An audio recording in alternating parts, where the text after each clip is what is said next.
وحبیب قلوبنا ومولانا بالقاسم محمد وآلہ الطیبین الطاہرین المعصومین المظلومین ولعنت اللہ علی اعدائہم اجمعین من یومنا ھذا الی قیام یوم الدین اما بعد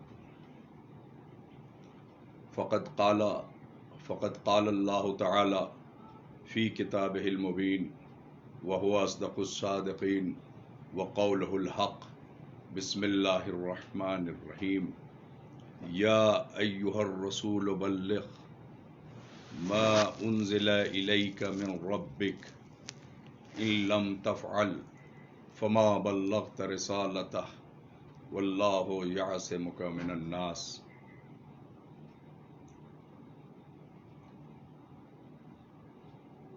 قرآن مجید کی آیت کو سرنامہ کلام قرار دیا ہے۔ یہ آیت کریمہ غدیر کی عکاسی کرتی ہے، جس میں خالق کائنات ارشاد فرماتا ہے، اے رسول بلغ، پہنچا دو، ما انزل الیک من ربک، کہ جو آپ پر پروردگار کی طرف سے نازل کیا جا چکا ہے۔ عزیزان محترم، ایسے حالات میں جب پیغمبر اسلام اپنے آخری سفر سے حج کے واپس لوٹ رہے ہیں، حج مکمل ہو چکا ہے، اور واپسی پر ایک ایسے میدان میں جہاں سایہ تک نظر نہیں آتا ہے، جبریل امین حاضر ہو کے ارشاد فرماتے ہیں، یا ایھا الرسول بلغ، اے رسول پہنچا دیجئے وہ جو آپ پر پروردگار کی جانب سے نازل کیا جا چکا ہے۔ اے جبرائیل سانس لے لینے دو،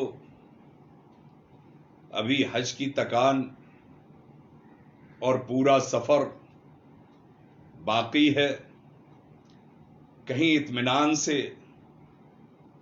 اعلان ہو جائے گا جو تمہیں کرانا ہے، لیکن اس میدان میں کہ نہیں اب آگے نہیں بڑھنا ہے، اور آیت یہیں تمام ہو گئی ہوتی تو شاید پیغمبر اسلام کے پاس یہ گنجائش ہوتی کہ جبریل سے کہتے کہ چلو مدینے میں کر دیں گے یا اور کسی مقام پر پہنچا دیں گے، لیکن ان لم تفعل فما بلغت رسالتہ، اگر یہ نہیں کیا تو رسالت کا کوئی کام ہی انجام نہیں دیا۔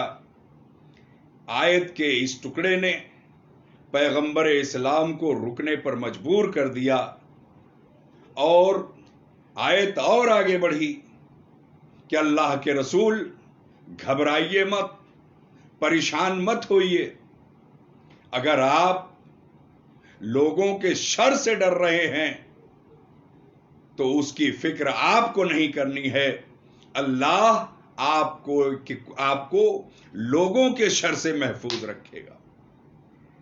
اور پیغمبر اسلام غدیر خم کے میدان میں ٹھہر گئے، رک گئے، جو آگے بڑھ گئے تھے ان حاجیوں کو پیچھے بلایا، جو پیچھے رہ گئے تھے ان کا انتظار کیا، اور جب 1.25 لاکھ کا مجمع اکٹھا ہو گیا تو پیغمبر اسلام نے اونٹوں کی کجاؤں کا منبر بنوایا۔